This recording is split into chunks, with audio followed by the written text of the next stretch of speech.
चलिए आपको सीधा ले चलते हैं देहरादून, जहां पर सीएम पुष्कर सिंह धामी जन जन की सरकार 4 साल के बेमिसाल कार्यक्रम में शामिल होने के लिए पहुंचे हैं। श्री राम, जय जय श्री राम।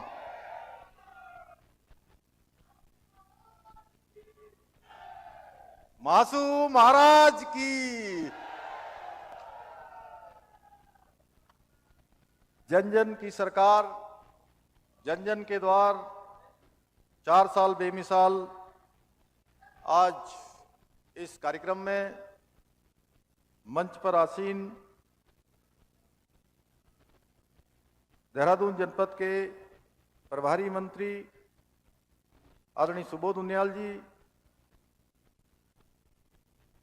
श्री गणेश जोशी जी, खजानदास जी, माननीय मंत्री राम सिंह कैड़ा जी, सांसद, राज्यसभा और भारतीय जनता पार्टी के राष्ट्रीय सह कोषाध्यक्ष आदरणीय नरेश बंसल जी, नगर निगम देहरादून के महापौर श्री सौरभ थपत्याल जी, माननीय विधायक सहदेव सिंह पुंडीर जी, उमेश शर्मा काऊ जी, विनोद चमोली जी, सविता कपूर जी, मुन्ना सिंह चौहान जी, ब्रजभूषण गैरोला जी, मुख्य सचिव श्री आनंद वर्धन जी, पुलिस महानिदेशक श्री दीपम सेठ जी, प्रमुख सचिव श्री आर के सुधांशु जी, श्री शैलेश बगोली जी, डॉक्टर सुरेंद्र नारायण पांडे जी, श्री विनय शंकर पांडे जी आयुक्त, एवं देहरादून के जिलाधिकारी प्रमुख सचिव श्री एल फनई जी और सभी हमारे महानगर के अध्यक्ष श्री सिद्धार्थ अग्रवाल जी और यहाँ पर उपस्थित सभी हमारे जनप्रतिनिधिगण, विभिन्न विभिन्न निगमों, बोर्डों और विभिन्न दायित्वों पर काम करने वाले हमारे सभी वरिष्ठ महानुभाव भाइयों एवं बहनों, और आज के इस कार्यक्रम में हमें अपना आशीर्वाद देने के लिए देहरादून और आसपास के क्षेत्रों से, संपूर्ण देहरादून और आसपास के क्षेत्रों से आए हुए सभी हमारे बड़े बुजुर्ग, माताएं, बहनें, सभी मेरे युवा नौजवान साथियों, प्यारे विद्यार्थियों और मीडिया के हमारे सभी मित्रों और विभिन्न विभिन्न समूहों से आए हुई सभी हमारी बहनें, विभिन्न विभागों से आए हुए सभी हमारे अधिकारीगण, कर्मचारीगण, प्रशासन के भी सभी अधिकारीगण, जिलाधिकारी देहरादून सविन बंसल जी और यहाँ वरिष्ठ पुलिस अधीक्षक श्री परमेंद्र सिंह डोभाल जी, मैं आज के इस अवसर पर आप सभी का 4 वर्ष पूरे होने के अवसर पर इतनी विशाल संख्या में पधारे आप सभी का मैं हृदय से स्वागत करता हूं, अभिनंदन करता हूं। और आपने यहां पहुंचने पर मेरा स्वागत किया, मैं भी दोनों हाथ जोड़कर आप सबका स्वागत करता हूं, आप सबका अभिनंदन करता हूं। साथ ही आप सभी को मां शक्ति के उपासना के पर्व नवरात्रि की भी हार्दिक शुभकामनाएं देता हूं। नव संवत्सर भी हमारा प्रारंभ हुआ है, उसकी भी शुभकामनाएं देता हूं और मां भगवती से प्रार्थना करता हूं कि वह हम सभी पर अपनी कृपा दृष्टि बनाकर रखे। इसके साथ ही मैं इस अवसर पर भारत माता के अमर सपूत सरदार भगत सिंह जी को, राजगुरु जी, सुखदेव जी, उनको भी अपनी भावांजलि अर्पित करता हूं, जिन्होंने आज के ही दिन मां भारती की स्वतंत्रता के लिए हंसते हंसते फांसी के फंदे को चूमा था। आज के इस विशिष्ट अवसर पर मैं उत्तराखंड राज्य स्थापना के लिए अपना सर्वस्व बलिदान करने वाले अमर बलिदानियों, राज्य आंदोलनकारियों को भी कोटि कोटि नमन करता हूं। भाइयों बहनों, आज के इस कार्यक्रम में आप सभी के बीच उपस्थित होकर मेरा मन अत्यंत भाव विभोर हो उठा है। आज से 4 वर्ष पूर्व आप सभी ने सभी मिथक तोड़कर आपने भारतीय जनता पार्टी की सरकार बनाई और एक जो मिथक था राज्य के अंदर कि कभी भी कोई भी सरकार दोबारा सरकार में नहीं आती है, एक परिपाटी थी, उस परिपाटी को, उस मिथक को तोड़ने का काम आप सबने किया, उत्तराखंड की देवतुल्य जनता ने किया, एक नया इतिहास बनाने का काम किया। और इसी मैदान में मैंने जब आप लोगों के समक्ष मुख्य सेवक के रूप में पद और गोपनीयता की शपथ ली थी, और मैंने शपथ लेने के साथ ही यह संकल्प भी लिया था कि जब तक मैं हमारे राज्य में आंदोलनकारियों के पृथक राज्य निर्माण के उद्देश्य को साकार नहीं कर लेता और देवभूमि के गौरव को पुनर्स्थापित नहीं कर लेता, तब तक चैन से नहीं बैठूंगा, तब तक आराम से नहीं बैठूंगा, अनवरत रूप से अपने काम को जारी रखूंगा। आज मैं पूरे संतोष के भाव से, गर्व के भाव से कह सकता हूं कि हम अपने उस संकल्प को सिद्धि तक पहुंचाने में, उस दिशा में हम निरंतर आगे बढ़ रहे हैं, और इसके सकारात्मक परिणाम भी प्रत्येक क्षेत्र में स्पष्ट रूप से दिखाई देने लगे हैं। भाइयों बहनों, जब मुझे पहली बार वर्ष 2021 में राज्य की सेवा का अवसर मिला था, तो हमारे पास उस समय काफी कम था और कई चुनौतियां थी। आप सबको पता है, कोरोना महामारी भी उस समय पूरी तरह से हावी थी, लेकिन मेरा विश्वास अडिग था कि हम उत्तराखंड को देश के अग्रणी राज्य के रूप में स्थापित करेंगे। जब आदरणीय प्रधानमंत्री श्री नरेंद्र मोदी जी ने वर्ष 2021 में बाबा केदार के धाम से कहा था कि 21वीं सदी का यह तीसरा दशक उत्तराखंड का दशक होगा, तो उनके मुख से निकले हुए ये शिवमयी शब्द, इनको चरितार्थ करना हमारी सरकार ने अपना धर्म बना लिया, अपना संकल्प बना लिया, और निरंतर हम उस दिशा में प्रयास करने लगे। और जब प्रदेश की जनता ने हमारी सरकार पर विश्वास करते हुए वर्ष 2022 में हमें फिर से सेवा करने का अवसर प्रदान किया, तो हमने अपने संकल्प को सिद्धि तक पहुंचाने के लिए पहले दिन से ही दोगुनी ऊर्जा से कार्य प्रारंभ कर दिया।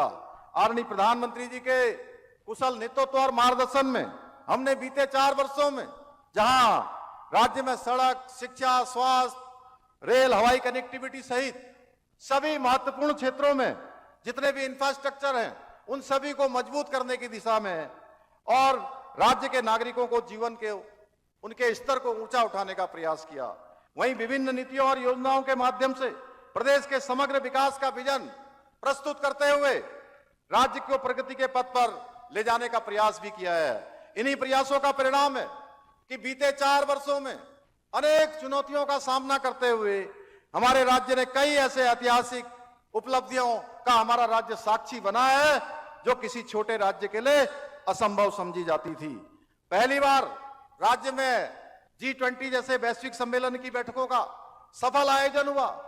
एक बैठक नहीं, 3 बैठकें हुई, जिससे उत्तराखंड को अंतर्राष्ट्रीय मंच पर भी एक विशिष्ट स्थान मिला। पहली बार राज्य में राष्ट्रीय खेलों का भव्य आयोजन हुआ। भाइयों बहनों, इस खेलों के आयोजन ने हमारी खेल प्रतिभाओं को भी आगे बढ़ने का अवसर दिया। जहां 107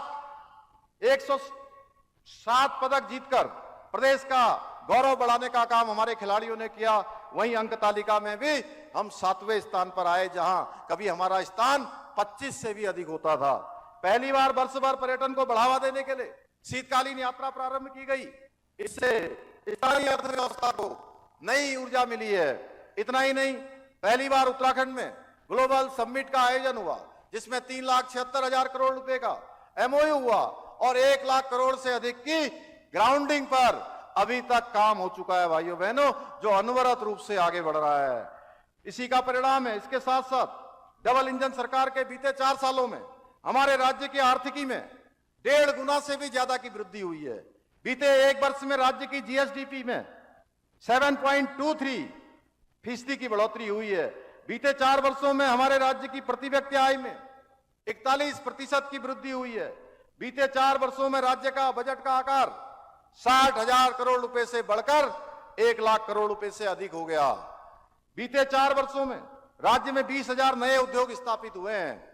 बीते 4 वर्षों में राज्य में स्टार्टअप की संख्या 700 से बढ़कर 1700 हो गई है। आज राज्य में हेलीपोर्ट्स की संख्या 2 से बढ़कर 12 हो गई है। वहीं हेलीपैड की संख्या 60 से बढ़कर 118 हो गई है। बीते 4 वर्षों में राज्य में बिजली उत्पादन 3 गुना से अधिक बढ़ा है। बीते 4 वर्षों में 2,65,000 से अधिक हमारी मातृशक्ति, हमारी बहनें, हमारी माताएं लखपति दीदी बनी है। बीते 4 वर्षों में होटलों की संख्या में भी 25% की बढ़ोतरी हुई है। वहीं नए होम स्टे की संख्या में 50% से अधिक की वृद्धि हुई है। आज डबल इंजन सरकार के कारण राज्य की दोगुनी रफ्तार से राज्य आज प्रगति कर रहा है। इसी का परिणाम है कि आज हमारे राज्य में रिवर्स पलायन 44% की बढ़ोतरी दर्ज की गई है। इन्हीं सब कार्यों का परिणाम है कि नीति आयोग भारत सरकार के इंडेक्स में 2023-24 सतत विकास के लक्ष्यों को प्राप्त करने में उत्तराखंड ने पूरे देश में पहला स्थान प्राप्त किया है। साथ ही भारत सरकार द्वारा सार्वजनिक वित्तीय प्रदर्शन सूचकांक में 23-24 में विशेष राज्यों की श्रेणी में भी दूसरा स्थान प्राप्त हुआ है। इसके अलावा ईज ऑफ डूइंग बिजनेस में उत्तराखंड को अचीवर्स स्टार्टअप रैंकिंग में लीडर्स की श्रेणी प्राप्त हुई है। और नीति आयोग द्वारा जारी इंडिया इनोवेशन इंडेक्स रिपोर्ट में हिमालय राज्यों की श्रेणी में भी हमको पूरे देश में दूसरा स्थान प्राप्त हुआ है। बीते 4 वर्षों में लगातार देश में मोस्ट फिल्म फ्रेंडली स्टेट होने का गौरव भी हमारे राज्य को प्राप्त हो रहा है। आज उत्तराखंड किसानों की आय दुगना करने में भी, मत्स्य विकास के क्षेत्र में भी देश का अग्रणी राज्य बना है।